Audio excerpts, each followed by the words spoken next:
Hello guys, welcome back to my channel সুসানি blogs. আবারও চলে এসেছি একটা নতুন গল্পের সাথে। তো আজকে সকাল সকাল বেরিয়ে পড়েছিলাম মায়ের বাড়ির উদ্দেশ্যে। আর দেখো জাস্ট সকালের ওয়েদারটা, প্রায় অনেক দিন পর সকাল সকাল বেরিয়েছি।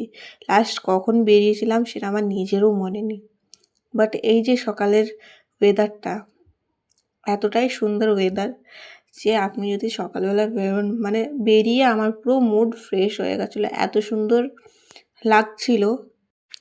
পৌঁছে গেছি মায়ের বাড়িতে। আরও সকাল সকাল আসার কথা ছিল, কিন্তু অনেকটাই লেট হয়ে গেছে। পেছন দিকে ঘুরে দেখি না আমার বর এখনও আসে, এত দূরে। ওকে বলছি তাড়াতাড়ি আসো, তুমি কত লেট করছো। এই যে এসেই দেখা হয়ে গেছে সোনুর সাথে। সোনু হচ্ছে আমার মা যাদের বাড়িতে ভাড়া থাকে ওনার মেয়ের মেয়ে। ঠিক আছে, এই যে এসে যেই দেখেছি আমি ক্যামেরাটা অন করেছি, ও পালিয়ে গেছে লজ্জায়। আর ভেতরে ঢুকে দেখি রুমের মধ্যে না, এসে বাবু আগে বেড ধরে নিয়েছে।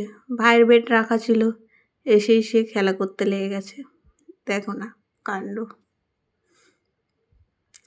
সবার প্রথম আমি ঘরের মধ্যে ঢুকে আগে আমার বাবার ছবিটাকে দেখি, প্রণাম করি। এই যে আয়নার মধ্যে যতক্ষণ অবধি না দেখি নিজেকে একটুখানি তো হবে না, ক্যামেরা অন করলে তো আয়নার মধ্যে দেখতেই হবে। সেটা তো কম বেশি সবাই করে থাকো অবশ্য। এই যে ওর উপরে চলে এসেছি, মন্দিরটা দেখিয়ে দিলাম আপনাদের সাথে। আবারও মা ফোন করলো, বললো খাওয়া দাওয়া করে নে কিছু। নিয়ে বসে গেছি, ফুলকপির সবজি রান্না করা ছিল, সাথে নিয়ে বসে গেছি মুড়ি সবজি খেতে খেতে একসাথে সবাই মিলে গল্প করতে করতে। বাড়িতে আজকে কেউ ছিল না, অবশ্য ভাই ছিল। ভাইয়ের সাথে গল্প করতে করতে খাবারটা খেয়ে নিলাম। ভাইয়ের সাথে গল্প করতে করতে ভাই আবার বলে নাকি সে পেটাই পরোটা খাবে। ব্যাস আর কি বলেছে যখন, এই যে ওকে নিয়ে বেরিয়ে পড়েছি পেটাই পরোটা নিতে। এবার রাস্তার মধ্যে সবাই গল্প করতে করতে যাচ্ছিলাম। এবার ও বলছে, দিদি তুমি ভিডিও বানাচ্ছ কেন? ও জানে না আমি ব্লগ শ্যুট করছি। এবার চলে এসেছি যে পরোটার দোকানে। দেখছো কত বড় বড় পরোটা দাদা বানাচ্ছে। এই যে ওকে যেই ক্যামেরাতে নিয়েছি, ও জিজুর পিছনে লুকিয়ে পড়েছে। আমাদের পরোটাটা এখন হচ্ছে। এই যে পরোটা রেডিও হয়ে গেছে, পরোটাটা আমাদের দিয়ে দিল। পরোটাটা নিয়ে এবার সোজা চলে যাব হচ্ছে ময়দার দোকানে ময়দা কিনতে। আজকে রাত্রেবেলা ওরই পছন্দের খাবার বানাবো, তাই ময়দাটা নিয়ে নিলাম। সোজা চলে গেলাম বাড়ির উদ্দেশ্যে। এই যে বাড়ি ফিরে এসে খেতে বসে গেছি। একটুখানি আমিও ভাইয়ের কাছ থেকে পরোটা খেয়ে নিলাম। ওর পরে ভাত আর বসিয়ে দিয়েছি এখানে ডিম আর আলু সেদ্ধ হওয়ার জন্য। আমরা যেহেতু 3 জন আছি, তাই 3 জনের জন্য আর বেশি কিছু রান্না করলাম না। জলদি একটুখানি রান্না করে দিলাম, ডিম কষা আর ভাত। ডিমটা রান্না করে নেব। আর হ্যাঁ, তোমাদের তো বলাই হয়নি যে আমি মায়ের বাড়ি কী জন্য এসেছি। আজকে হচ্ছে আমার বোনও বাড়িতে ছিল না, আর মা তো কাজে। বোন গেছিলো আজকে ঘুরতে বোলপুর শান্তিনিকেতনে। তাই মা আমাকে ফোন করে আগের দিন রাত্রিবেলা বলে যে ভাইয়ের কাছে এসে একটু থাকতে, কিংবা ওকে আমার বাড়ি নিয়ে চলে যেতে। তো ভাবলাম এসছি যখন, ওর তো পড়া থাকে, আমার বাড়ি নিয়ে চলে গেলে ওর পড়া ছুটি হয়ে যাবে, ও পড়তে যেতে পারবে না। তাই আমি এখানেই থেকে গেলাম। তাই ভাবলাম কী রান্না করা যায়, বেশি কিছু করলাম না, যাতে তাড়াতাড়ি হয়ে যায় রান্নাটা। তাই ডিম কষাই করে নিলাম। আর হচ্ছে ভাই দুপুরেই খেয়ে নিয়েছিল, আমি রান্না বান্না করে ঘুমিয়ে পড়েছিলাম। ঘুম থেকে উঠে ওর পরে বিকেলে খাবার খেয়েছি। এই যে ডিমটা ভেজে নিলাম, এবার আলুটা ভেজে নেব। খুবই সহজ প্রসেসে, যেরকমভাবে আমরা ডিম রান্না করি আমিও সেভাবে করছি। আলুটা ভেজে তুলে নেব। আলুটা ভাজা হয়ে গেছে, এবার তুলে নিয়ে আলুটা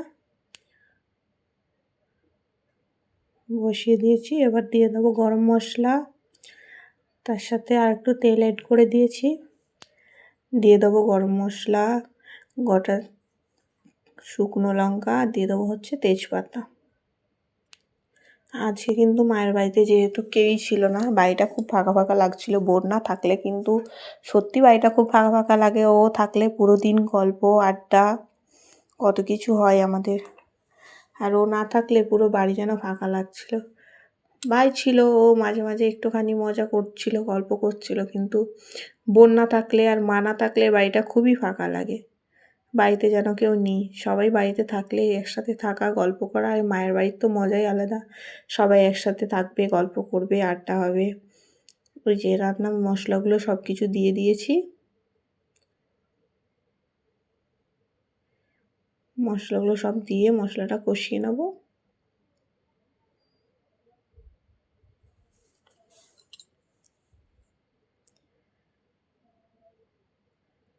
মশলাটা ভালোভাবে কষিয়ে এগুলো দিয়ে দেবো।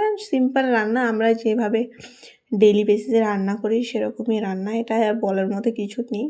হ্যাঁ, রাত্রিবেলা বানাতে চলেছি। আর রাত্রিবেলা বানাবো হচ্ছে কাশ্মীরি আলুর দম, আর বানাবো লাচ্ছা পরাঠা, যেটা কি আমার ভাইয়ের খুবই পছন্দের জিনিস, কাশ্মীরি আলুর দম। এবার মা তো আর সবসময় বানিয়ে দিতে পারে না, এবার ওর বলা হচ্ছে, দিদি তুমি যখন এসেছো আমাকে এই খাবারটা বানিয়ে দাও। যখন বায়না যখন করেছে, করে তো দিতেই হবে। এবার সবসময় তো আর আসতে পারি না, মাঝে মাঝে আসি, তাই ভাবলাম মুখে রান্নাটা করে দেওয়া যাক। আবার ওর বায়না হচ্ছে, এখানে আমি ডিমটা রান্না করছি, ও আমার ক্যামেরা ধরাচ্ছে, ক্যামেরাম্যান করে দিয়েছিলাম ওকে কিছুক্ষণের জন্য। তো ডিমটা কষাতে কষাতে বলে, দিদি এটা কিন্তু ঝোল রাখবে না, এটা কষা কষা করবে, আমি কষা কষা দিয়ে আজকে ভাত খাবো। বললাম ঠিক আছে ভাই, তাহলে সেটাই করব। হয়ে গেছে প্রায়। আর ভাতটা কিন্তু এদিকে হয়ে গেছিলো, আমি আগেই নামিয়ে দিয়েছি। ওর পরে আমি একটা টানা লম্বা ঘুম দিয়ে চলে এসেছি ভাত খেতে। এই যে দুজন মিলে খেতে বসেছি। ভাতটা খেয়ে এবার কিছুক্ষণ ফ্রেশ হয়ে একটুখানি ঘোরাফেরা করে ওরা চলে এসেছি রান্নাঘরে। আবারও সন্ধে হয়ে গেছে, যেহেতু রান্না করতে বসে গেছিলাম। যে আটাটা আগে মেখে নেবো ময়দা দিয়ে ভালো করে, এটার মধ্যে নুন দিয়েছি, আর আমি আটা ময়দা মিক্স করেছি, যেহেতু আমাদের বাড়িতে কেউ বেশি মানে ময়দাটা এতটা পছন্দ করে না আর কি, তাই জন্য। সেজন্য দেখলাম আমি ময়দাটা কিনে নিয়ে এলাম দোকান থেকে, কারণ আমাদের ঘরে আটা তো রাখা থাকে, যেহেতু ময়দাটা কেউ খায় না, তাই ময়দাটা অ্যাভেলেবেল থাকে না। এটাকে ভালোভাবে ময়ান দিয়ে মেখে নেবো আটাটাকে। আর হ্যাঁ, আমি আজকে যে কাশ্মীরি আলুর দমটা বানাচ্ছি সেটা আপনারা নেক্সট ভিডিওতে পেয়ে যাবেন, পুরো ডিটেলসে ভিডিওটা। সেটা নিয়েও আমি একটা ভিডিও পোস্ট করব।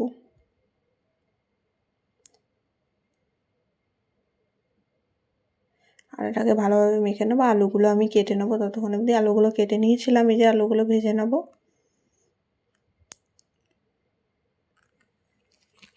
আলুগুলো ভালো করে ভেজে নেবো। এবার হ্যাঁ, ভাই তো ঘুমিয়ে পড়েছে সন্ধ্যের সময় পড়ার ভয়ে। বাচ্চাদের তো কেউ জানো তো, আমরা যেরকম কি ছোটোবেলায় যেরকম আমাদের বাড়িতে কেউ যদি গেস্ট আসতো তখন আর পড়াশুনো করতে আর ভালো লাগতো না, সেই ওরও সেই বিষয়েই আমরা গিয়েছি। এবার পড়াশুনো তো ওর করতে ইচ্ছা করবে না, কি করেছে, ঘুমিয়ে পড়েছে সন্ধ্যের সময়। আবারও কিছুক্ষণ পর উঠে এসে বলে, ওর তো একটা নেশা বাচ্চার, না আমি দিদিকে এই জিনিসটা রান্না করতে বলেছি, পছন্দ মতো রান্না হচ্ছে। সে ঠিক ঘুম থেকে উঠে চলে এসছে, এসে বলে, দিদি তোমার এখনও রান্না হয়নি, আর কতটা দেরি লাগবে, কতটা দেরি লাগবে। সে ওখানে রান্নাঘরের মধ্যে বসে আছে, তুমি রান্না করো, আমি এখানেই বসে আছি, তোমার রান্না হলে তুমি আগে আমাকে দিও, ওরপর। সে আর কি বলবো, রান্না করতে করতে মাঝে মাঝেই আসছে, জিজ্ঞাসা করছে, দিদি তোমার রান্না হয়েছে। আবারও একটু খেলা করতে যাচ্ছে, আবারও এসে জিজ্ঞাসা করছে, দিদি তোমার রান্না হয়েছে। এরকম করতে করতে আমি তাড়াতাড়ি করে আগে রান্না করে ওকে দিয়েছি। ও ফার্স্ট টেবিল ওই খেয়ে দেখেছে, খেয়ে টেস্ট করে বলেছে রান্না কীরকম হয়েছে। এই যে সব মশলাগুলো ভেজে আমি মশলাটা কড়াইয়ের মধ্যে দিয়ে দিয়েছি, মশলাটা কষিয়ে নেবো। আমি হচ্ছে জানো তো খুবই তাড়াতাড়ি করে রান্না করছিলাম। বাচ্চা মানুষ বারবার এসে এসে শখের জিনিস হচ্ছে যখন ওর, বারবার করে, দিদি তোমার আর কতক্ষণ রান্না করতে লাগবে গো। ঠিক ওর নিজের সময়ে মাঝে মাঝে এসে জিজ্ঞাসা করে নিচ্ছে। এই রান্না করতে করতে আমার প্রায় অনেকটাই দেরি হয়ে গেছিলো। রান্না করতে করতে এতটাই লেট হয়ে গেছিলো, বাড়ি ফিরতে অনেকটাই দেরি হয়ে গেছে। সব রান্না বান্না করে গুছিয়ে, বোন তো প্রায় অনেক রাত হয়ে গেছে বোনের বাড়ি ফিরতে, যেহেতু ঘুরতে নিয়ে গেছিলো ওদের স্কুলের থেকে। এবার সে এসছে অনেকটাই রাত্রেবেলা আস্তে আস্তেও 10:30 বেজে গেছে। এবার সব কিছু গুছিয়ে টুছিয়ে দিয়ে যেতে হবে, ও তো অলরেডি টায়ার্ড হয়ে আসবে। বাড়িতে তো আর কাজ করার মতো ওর এনার্জি থাকবে না। তাকে অবশ্য ভিডিওর মধ্যে নেওয়া হয়নি, সে বলে, দিদি আমি খুব টায়ার্ড, আমাকে আর তুই ক্যামেরার মধ্যে নিবি না, তাই জন্য ওকে আর ক্যামেরাতে নিইনি, ওকে দেখাইনি। ওর সাথে দেখা করাবো, আবার নেক্সট টাইম যখন যাব তখন আমার বোনের সাথে আপনাদের দেখা করাবো অবশ্যই। যে কষানো হয়ে গেছে, আলুটা দিয়ে এবার জলটা দিয়ে দেবো। কিছুক্ষণ এটা একটু আলুটা সেদ্ধ হয়ে যাবে। হ্যাঁ, আলুটা কিন্তু আগে আগে সেদ্ধ করে নিতে হবে ভাজার সময়। তো আমি একটু জল অ্যাড করে দিয়েছিলাম, কিছুক্ষণ এটা সেদ্ধ হয়ে যাবে। এই যে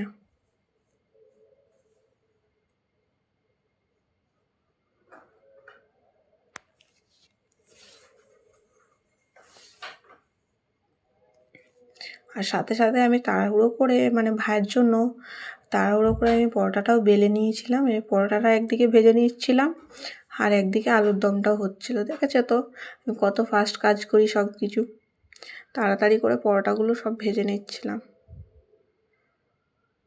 এই যে দুদিকে করতে গিয়ে একটু একটু পুড়ে যাচ্ছিলো।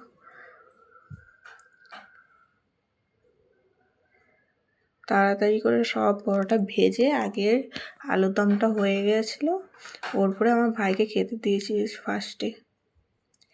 তার এতটাই ভালো লেগেছে, বলে দিদি আমি কতদিন পর তুই বানিয়ে। সময় তো আরও নিজের পছন্দের খাবার খেতে পারে না, আর মার তো আর সবসময় থাকা হয় না। মা যখন আসে তখন মা মাঝে মাঝে রান্না করে দিয়ে এলে পরে, আর আমি রান্না করি। বোন তো পড়াশোনার জন্য এত টাইম পায় না যে এত সব কিছু রান্না করবে, তবু যতটা পারে ও নিজের মতো রান্না করে। যে আলুর দমটা প্রায় আমাদের হয়েই এসছে। এদিকে পরোটাগুলো সব ভেজে নিচ্ছিলাম। সব খুবই তাড়াহুড়োর মধ্যে করছিলাম, কারণ আমার বাড়িও আবার ফেরত যেতে হবে, অনেকটাই লেট হয়ে যাচ্ছিলো যেহেতু। রান্না বান্না করে সবাই মিলে খাওয়া দাওয়া বেরিয়ে পড়েছি এবার বাড়ির উদ্দেশ্যে। প্রায় অনেকটাই রাত হয়ে গেছে, দেখো তোমাদের টাইম দেখাচ্ছি আমি কটা বাজে। প্রায় 11:10 বেজে গেছে, বেরোতে বেরোতে অনেকটাই লেট। রাস্তার মধ্যে যেতে যেতে দেখি হঠাৎ এখানে এত ভিড় জমা কেন। তারপরে কিছুক্ষণ দাঁড়িয়ে বুঝতে পারলাম একজন ড্রাঙ্ক অবস্থায় গাড়ি ড্রাইভ করছিল আর দুজন বাইকওয়ালাকে মেরে দিয়েছে। এবার এই যে দাদাটাকে দেখছো তোমরা ভিডিওর সামনে, এর কিন্তু পায়ে লেগে গেছিলো। সেই বিষয় নিয়ে ঝামেলাঝাটি হচ্ছে আর কি। সেখান থেকে এবার বেরিয়ে পড়লাম সোজা বাড়ির উদ্দেশ্যে। বাড়ি ফিরে যেতে তো অনেকটাই রাত হয়ে গেছে। তো গাইস, আজকের পুরো দিনের জার্নিটাই আপনাদের সাথে শেয়ার করলাম। এখন চলে এসেছি আমার বাড়ি, মার বাড়ির থেকে। তো ভিডিওটা আপনাদের কীরকম লাগলো অবশ্যই জানাবেন, এবং দেখা হচ্ছে পরবর্তী ভিডিওতে। ততক্ষণের জন্য বাই। আর ভিডিওটা যদি ভালো লেগে থাকে অবশ্যই লাইক, কমেন্ট, শেয়ার এবং সাবস্ক্রাইব করে দেবেন।